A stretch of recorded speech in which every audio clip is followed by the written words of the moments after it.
మణికంఠ, ఓ పక్క ఇప్పటికే Aishwarya Tejeshwar మాట్లాడుకున్నటువంటి audio leak అయింది. తేజేశ్వర్ని ఎలా మభ్యపెట్టింది, ఎలా మాయ చేసింది తన మాటలతో? అంటే ఓ పక్క మీ ఇంట్లో సంబంధాలు చూస్తున్నారా, అసలు ఇదేం ఫ్యామిలీ, క్యాన్సిల్ అనేది నువ్వు చాలా హ్యాపీగా ఫీల్ అవుతున్నట్లుంది, కట్నం విషయమే మాకు అతిపెద్ద ప్రాబ్లం, పెళ్ళైన తర్వాత నాకు నా భర్తకు ఇంకెవరూ అడ్డు రాకూడదు, మా ఇద్దరికి ఒకరొకరు మేమే లోకం అవ్వాలని చెప్పి మాట్లాడినటువంటి మాటలు మనకు కనిపిస్తూనే ఉన్నాయి, వినిపిస్తూనే ఉన్నాయి. సో తర్వాత జరిగినటువంటి తతంగం మనం చూస్తూనే ఉన్నాం. సో ఇప్పుడు అసలు ఈ కేసు విచారణ అసలు ఎంతవరకు వచ్చింది అండ్ ఎలాంటి చర్చ నడుస్తుంది?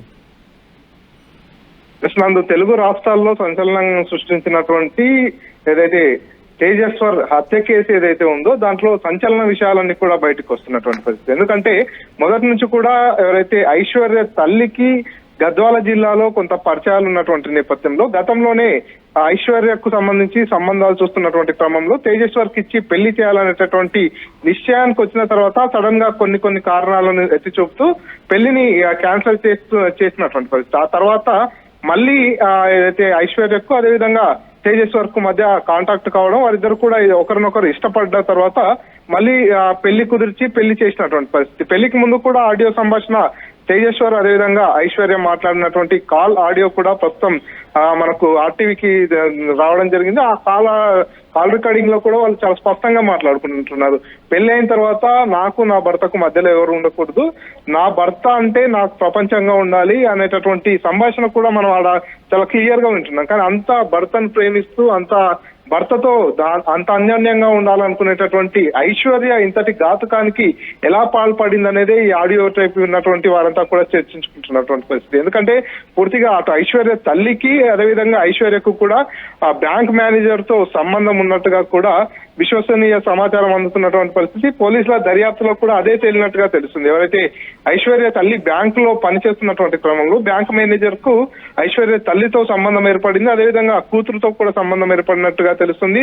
అందులో భాగంగానే ఐశ్వర్య తో కూడా తాను చనువుగా ఉంటున్నటువంటి పరిస్థితి. ఈ నేపథ్యంలో ఐశ్వర్యను రెండో పెళ్లి చేసుకుందాం అనుకున్నాడు బ్యాంక్ మేనేజర్. ఎందుకంటే ఇప్పటికే తనకు మ్యారేజ్ అయ్యి ఉంది, అయినప్పటికీ కూడా పిల్లలు కాలేనటువంటి నేపథ్యంలో మరో ఐశ్వర్యను పెళ్లి చేసుకోవాలనేటటువంటి ఆలోచనలో ఆ బ్యాంక్ మేనేజర్ ఉన్నటువంటి పరిస్థితి. కానీ ఇక్కడ ఏదైతే తేజేశ్వర్ తనని పెళ్లి చేసుకున్న తర్వాత కూడా కొంత తేజేశ్వర్ కు అనుమానం రావడం జరిగింది. ఐశ్వర్య చేసేటటువంటి ప్రవర్తన విషయంలో కొంత అనుమానం వచ్చినటువంటి నేపథ్యంలోనే ఖచ్చితంగా ఎవరైతే తేజేశ్వరును అడ్డు తొలగించుకున్నట్టయితే తమ ప్రణాళిక ప్రకారము పూర్తిగా మళ్ళీ ఐశ్వర్యను బ్యాంక్ మేనేజర్ పెళ్లి చేసుకోవడం కావచ్చు, ఇదంతా కూడా సజావుగా జరుగుతుంది అనేటటువంటి ఒక అంచనాకు వచ్చినట్టుగా తెలుస్తుంది. అందులో భాగంగానే పెళ్లి అయిన తర్వాత పూర్తిగా తేజేశ్వర్ ను చంపేందుకు ఒక సుఫారీ గ్యాంగ్ ను కూడా మాట్లాడారు. ఆ సుఫారీ గ్యాంగ్ కు పూర్తిగా డబ్బులు కూడా చెల్లించినట్టుగా తెలుస్తుంది. డబ్బులు చెల్లించిన తర్వాత తనను చంపేసేటటువంటి ప్లాన్ చేసినటువంటి క్రమంలో ఒక GPS ట్రాకర్ ని కూడా వారు తేజేశ్వర్ బైక్ కు అమర్చినట్టుగా తెలుస్తుంది. సో ఈ నేపథ్యంలోనే తేజేశ్వర్ ఎటు వెళ్తున్నాడు, ఎటు తిరుగుతున్నాడు అనేటటువంటి దాన్నంతా కూడా ట్రేస్ చేస్తున్నారు. వాళ్ళంతా కూడా తేజేశ్వర్ ని చంపేందుకు కొంత వారు ఎవరైతే సుఫారీ తీసుకున్నటువంటి గ్యాంగ్ అంతా కూడా కొంత సమయం తీసుకుంటున్నారు. ఎందుకంటే వారికి సరైనటువంటి సమయం దొరకనటువంటి నేపథ్యంలో పూర్తిగా దానికోసం కొంత సమయం వృధా అవుతున్నటువంటి నేపథ్యంలో ఒకనొక సందర్భంలో ఎవరైతే బ్యాంక్ మేనేజర్ కావచ్చు, అదేవిధంగా ఐశ్వర్య కూడా ఆ సుఫారీ గ్యాంగ్ మీ వల్ల కావట్లేదు అనేటటువంటి మాటలు కూడా కొంత ఎగతాళిగా మాట్లాడినట్టుగా పోలీసుల విచారణలో తెలిసింది. దీంతో ఒకసారిగా ఎవరైతే ఆ సుఫారీ గ్యాంగ్ అంతా కూడా వైట్ కలర్ షిఫ్ట్ కార్ లో తేజేశ్వర్ దగ్గరకు వచ్చేసి ఒక దగ్గర ల్యాండ్ సర్వే చేయాలంటూ కూడా నమ్మపలికి తనను కారులో తీసుకొని వెళ్ళినటువంటి పరిస్థితి. ఎందుకంటే సర్వేయర్ గా పనిచేస్తున్న ప్రైవేట్ సర్వేయర్ గా తేజేశ్వర్ పనిచేస్తున్నాడు కాబట్టి తన వృత్తి అది కాబట్టి తనను పని నిమిత్తం తీసుకెళ్తున్నట్టుగా కారులో ఎక్కించుకొని వెళ్లారు. కారులో ఎక్కించుకొని వెళ్తున్నటువంటి క్రమంలోనే కారులోనే తేజేశ్వర్ హత్య చేసినట్టుగా కూడా తెలుస్తుంది. ఈ నేపథ్యంలో ఆ తర్వాత హత్య చేసిన తర్వాత ఏదైతే కర్నూలు నంద్యాల జిల్లాకు తీసుకెళ్లి అక్కడ మాన్యం అనేటటువంటి గ్రామం దగ్గర అక్కడ పూర్తిగా తేజేశ్వర్ మృతదేహాన్ని వదిలి వెళ్ళిపోయినటువంటి పరిస్థితి. ఆ తర్వాత ఎవరికి తెలియకుండా పూర్తిగా ఈ క్రైమ్ లో తమ భాగస్వామ్యం ఉన్నట్టు ఎవరికి తెలియకుండా ఉండేలా జాగ్రత్త పడ్డారు. కానీ పూర్తిగా పోలీసుల ఇన్వెస్టిగేషన్ చాలా వేగంగా జరిగింది. ఈ దాంట్లో ఎవరైతే నిందితులుగా ఉన్నారో వారందరినీ కూడా పోలీసులు చాలా పూర్తిగా విచారణ వేగవంతం చేసేసి ఒక్కొక్కరిని కూడా బయటికి లాగుతున్నటువంటి పరిస్థితి. ఎవరు ఊహించినట్టుగా, ఎందుకంటే పెళ్ళైన నెల రోజుల వ్యవధిలోనే భర్తను సొంత భార్య కట్టుకున్న భార్య చంపేసింది అనేటటువంటి ఆలోచన కూడా ఎవరికి రాదు. కానీ ఈ కేసులో మాత్రం భార్యతో పాటు భార్య తల్లి కూడా ఇన్వాల్వ్ అయిపోయి భార్య ప్రియుడు అదేవిధంగా భార్య తల్లి ముగ్గురు కలిసి పక్కా ప్రణాళికతో అటు తేజేశ్వర్ని చంపేసినటువంటి పరిస్థితి ఉంది. దీంతో ఒకసారిగా తేజేశ్వర్ కుటుంబ సభ్యులంతా కూడా పోలీసులను ఆశ్రయించారు. దీంట్లో ఇంకా కేసు విచారణ కొనసాగుతుంది. ఇంకా దీంట్లో ఎవరెవరు భాగస్వామ్యం ఉందనే దానిపై కూడా పూర్తి స్థాయి దర్యాప్తు అయితే కొనసాగుతుంది. Right, thank you Manikanta. మరోవైపు మనం స్క్రీన్ మీద చూస్తున్నాం, ఏ కారులో అయితే, ఏ స్విఫ్ట్ కారులో అయితే తేజేశ్వర్ను తీసుకెళ్లారో, ఒక భూమి సర్వే చేయాలి రమ్మని చెప్పి తీసుకెళ్తూ అదే కారులో అతని ప్రాణాలను తీశారో, ఆ కారుకి సంబంధించినటువంటి సీసీటీవీ కెమెరా ఫోటేజ్ మనం చూస్తున్నాం. పోలీసులు కూడా దీనికి సంబంధించి ఇప్పటికే అన్ని డీటెయిల్స్ గ్యాదర్ చేశారు. డేట్ చూస్తున్నాం, 17/6/2025 జూన్ 17న ఉదయం 7:54 ఆ కారులో తేజేశ్వర్ను వాళ్ళు పికప్ చేసుకొని తీసుకెళ్ళి అతన్ని అత్యంత దారుణంగా చంపి పడేసి వెళ్ళిపోయినటువంటి, అతని మృతదేహాన్ని పడేసి వెళ్ళిపోయినటువంటి కారు అదే.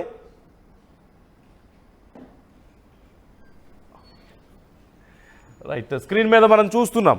మరోవైపు పక్కాగా ఇది కోల్డ్ బ్లడెడ్ మర్డర్ అనడంలో ఎలాంటి సందేహం లేదు. కావాలని ట్రాప్ చేసి ఒకవేళ ఎక్కడ సంబంధం మిస్ అయిపోతుందో అంటూ అతన్ని మాటలతో మభ్యపెట్టి తేజేశ్వర్ని ఐశ్వర్య ఎలా పెళ్లికి ఒప్పించిందో మనం చూసాం. ఆ తర్వాత మరోవైపు తిరుమల రావు కూడా తన భార్యను చంపేసి, అంటే పిల్లలు లేని కారణంగా 8 ఏళ్ళు అయింది పెళ్ళయి, పిల్లలు పుట్టట్లేదు, అందుకని తిరుమల రావు తన భార్యను చంపేసి ఇటు ఐశ్వర్య తేజేశ్వర్ని చంపేసి మళ్ళీ వీళ్ళిద్దరు పెళ్లి చేసుకుందామని ప్లాన్ చేసుకున్నటువంటి ఇంత దారుణమైనటువంటి ప్లాన్కి సంబంధించిన డీటెయిల్స్ రోజుకొకటి బయటకు వస్తూనే ఉన్నాయి, మనం చూస్తూనే ఉన్నాం. మరోవైపు తేజేశ్వర్కి సంబంధించిన బంధువులు ఏమంటున్నారో ఒక్కసారి వారి మాటల్లోనే విందాం. మేము ఒక 1 డే తర్వాతనే మేము వాళ్ళ దగ్గర ఫ్యామిలీ అడిగినాం, మనం పెద్ద మనుషులు అందరూ వేసుకొని అడిగినాం. అందుకే వాళ్ళమ్మ అప్పుడు ఒప్పుకుంది, లేదు ఐశ్వర్య పోయి ఒక 3 రోజులు అయిపోయింది, ఇంకా రాలేదు, ఎటు పోయిందో తెలియదు మాకు అని చెప్తే ఇలాంటి అమ్మాయి మాకు అవసరం లేదు అనుకోండి, మేము మా పెద్దవాళ్ళు కుల పెద్దవాళ్ళు అందరూ తీసుకొని వాల్మీకి భవన్లో ఎవరు అగ్రిమెంట్ రాసుకున్నాం. మీ అమ్మాయికి ఇష్టమైన సంబంధం మాకు ఇష్టమైన సంబంధం చేసుకుంటాం, మీకు మాకు ఎలాంటి సంబంధం లేదు, ఆ విధంగా అగ్రిమెంట్ రాసుకుని ఆ పిల్లగానే క్లోజ్ చేసుకున్నాం. తర్వాత క్లోజ్ చేసుకుని మేము ఇంటికి వచ్చేసిన తర్వాత అబ్బాయి బాగా డిప్రెషన్ అయినాడు. ఎందుకు అంత డిప్రెషన్ అవుతున్నాం అంటే, అబ్బాయి చెప్తున్నా అంటే, లేదు బావా అమ్మాయికి ఏమన్నా అయిందేమో, అమ్మాయిని ఎవరైనా చంపేసిండేమో, అమ్మాయి మంచిగా ఉంటుంది చూడడానికి, ఎవరైనా రేట్ చేసి చంపేసిండేమో, అది కూడా మేము వెతకాలి కదా బావ, ఎందుకు అట్లా అంటారు, అమ్మాయి వేరే అబ్బాయితో వెళ్ళిపోయినా అంటారు బావ మీరంతా అని అన్నాడు. నేను షాక్ అయినా, అంటే 1 పాయింట్ ఆఫ్ వ్యూలో కూడా ఆలోచిస్తారు, నిజమే అయిండొచ్చు కదా, అవును కదా అదే అయిండొచ్చు కదా అని మేము కూడా అనిపించింది. అంటే వాడిని ఆ విధంగా ట్రాప్ చేసింది అమ్మాయి. దాని తర్వాత 5 డేస్ తర్వాత, ఈ ఇన్సిడెంట్ జరిగిన ఒక 5 డేస్ తర్వాత అమ్మాయి నేను ఫోన్ చేసింది. ఫోన్ చేసి ఏం చెప్పిందంటే, నా పేరు సుష్మా, మా తమ్ముడు పేరు తేజేశ్వర్, ఈ చంపిన వ్యక్తి పేరు తేజేశ్వర్. గత కొంతకాలం నవంబర్ నెలలో పెద్దలు కుదిరించిన పెళ్లి చేద్దాం అనే ఉద్దేశంతో ఫిక్స్ చేస్తే, ఆ అమ్మాయి ఒక పెళ్లి కుదిరిన తర్వాత వారం రోజులు ఎక్కడికో బయటికి వెళ్ళిపోయింది. అయితే బయటికి వెళ్ళిపోయిన మనిషి మళ్ళీ మేము వద్దులే అనుకుని వేరే సంబంధంతో చూసుకుందాం అనే టైంలో మళ్ళీ అమ్మాయి కాంటాక్ట్ చేసి, మాకు కొంచెము ఆర్థిక ఇబ్బంది వల్ల, ఇంట్లో గొడవల వల్ల నేను ఇంట్లోకి వెళ్ళిపోయినా కానీ నువ్వంటే నాకు ఇష్టము అది అయ్యి మా ఏమంటే చెప్పింది. చెప్పేసరికి మా తమ్ముడు అవునా నిజమా కరెక్ట్ అయ్యి సరేలే మళ్ళీ తెచ్చుకొని చేసుకున్నాను అని చెప్పి కాల్ వచ్చింది నాకు సాయంకాలం. అయితే next day morning police station లో పిటిషన్ ఇచ్చాను, మా తమ్ముడు మిస్ అయ్యి నేను. పోలీసులు కూడా పిటిషన్ ద్వారా ఆధారంగా దర్యాప్తు చేస్తూ ఉన్నారు. అయితే వాళ్ళు నన్ను క్వశ్చన్లు కూడా అడిగారు, మీకు ఎవరైనా డౌట్ ఉందా ఏంటని. అయితే నాకు వాళ్ళ అమ్మాయి, మా తమ్ముని భార్య, వాళ్ళ అమ్మ, తర్వాత వాళ్ళ ఫ్యామిలీ మీద డౌట్ ఉందని చెప్పాను. సార్ కూడా అదే కోణంలో దర్యాప్తు చేస్తున్నప్పుడు మాకు టూ డేస్ మొన్న మార్నింగ్ నాకు కాల్ వచ్చింది, మీ తమ్ముడు చనిపోయింది అని చెప్పి, ఇట్లా కర్నూలు అవతల పాలెం దగ్గర చనిపోయింది అని చెప్పి కాల్ వచ్చింది. కాల్ వచ్చిన తర్వాత ఇంకా సార్ వాళ్ళు కూడా చెప్పారు, ఇట్లా మీరు కర్నూలుకి వచ్చి బాడీని తీసుకొని వెళ్ళిపోండి అని చెప్పి. ఇక్కడ మంచి కోసి తర్వాత ఇట్లా కడుపులో కూడా కడుపు కోసి పేగులు కూడా బయటకు తీసిండు అని చెప్పి